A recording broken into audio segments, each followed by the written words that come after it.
I've been wanting to watch Terror at Bigfoot Pond for a little while now, mainly because of how awful everyone says it is. I've heard a lot about it, and none of it is good. But that's pretty standard for a Bigfoot movie nowadays.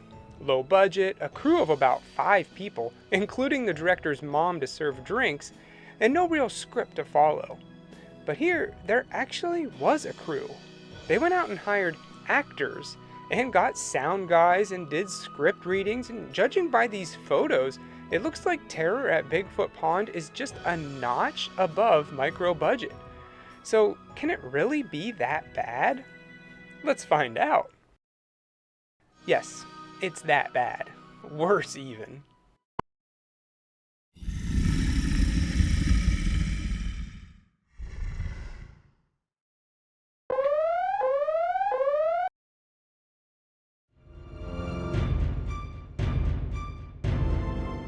First, we meet Tommy and Karen, who are going on some road trip to New Mexico and plan on meeting up with their friends later on.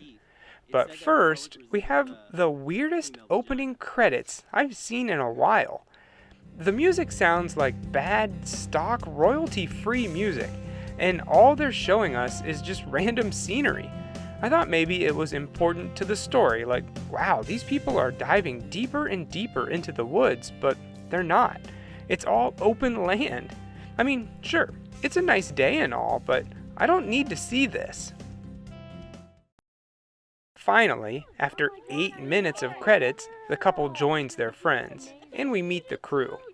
There's Kelly, Johnny, Tala, Daryl, and Jewel. We were just saying we were going to get the pond, though. Yeah, you want to go check out the pond? Yeah.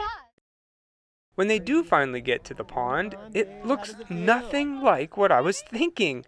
It's like a field after a heavy rain. I've seen puddles in a Walmart parking lot bigger than this. As if it couldn't get any worse, they decide to skinny dip. Now, usually I'm all for that, but for the first time, I actually want these people to put their clothes back on. It's like torture for my eyes. Something does actually happen, so I have to talk about it. We see a bush in the background shake, and what I assume is Bigfoot throws a rock into the quote-unquote pond. There, it's over. Let's move on. It's now dark, which I'm sure this movie will handle the lighting perfectly. Oh, some flashlights on the table? Great. Everyone is given a GoPro as a present, which is really just a way to get more camera angles. And then they tell stories around the campfire. Nothing really interesting here. They say that some archaeologists came up to this property and found an Indian burial ground. They dug up all kinds of jewels and artifacts, and even the chief's mummified body. They put everything away and categorized it, but the next day, everything was thrown all over the place. They blamed it on the chief's mummy, but really, we know it was Bigfoot. Next, they take off their tops and dance around the fire, which leads to doing it in their tents. I'm starting to realize what kind of movie this is, and I feel creepy. Like the director just made this to see naked people. Anyway, I have to talk about this because this is where we see Bigfoot's first kill. Mid-coitus, he snaps Karen's neck, which somehow Tommy didn't see that happen, and then he's killed off screen. Then Daryl goes looking for Tommy, and him and his girlfriend die. Man, they're dropping like flies. So now, only Johnny, Kelly, and Jewel remain.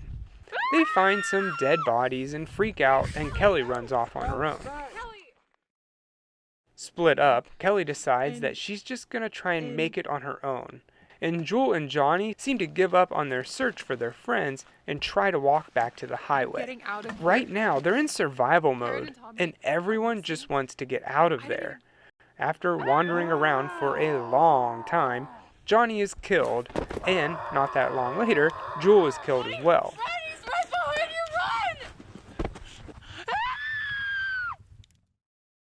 So now we're left with just Kelly, and all she has is a sharp stick. But apparently that's enough. She fights Bigfoot in a final showdown, stabbing him in the face, and then they look at each other and wiggle around a little bit. I don't know, I guess that's how you kill a Sasquatch. Eventually, he runs away, and Kelly is picked up by a good Samaritan. And I assume she lives on to fight Bigfoot again in the sequel, Terror at Bigfoot Lake, and then Bigfoot River, and finally, Terror at Bigfoot Ocean. I'm not trying to bash this movie. I actually did like some of the ideas here.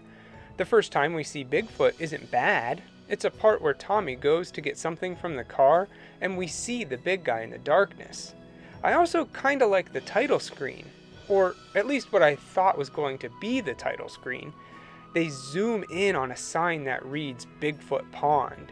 There, just superimpose Terror at above it, and you have yourself a good little title screen. But they didn't do that. Instead, they just put it in the end after 8 minutes of credits. I feel bad for the people involved in making this movie.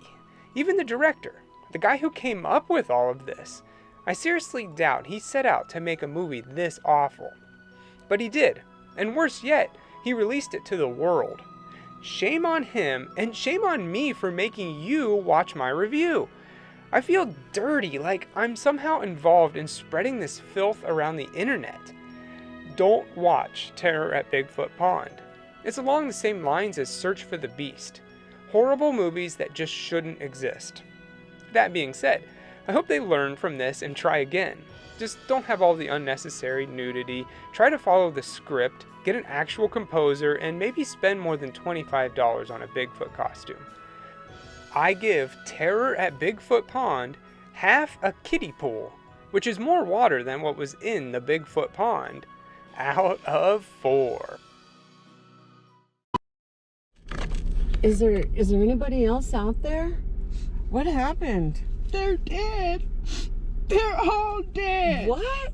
My friends, they're all dead. Oh my God. Bigfoot. Bigfoot? Killed them all. Bigfoot, what? Oh my God.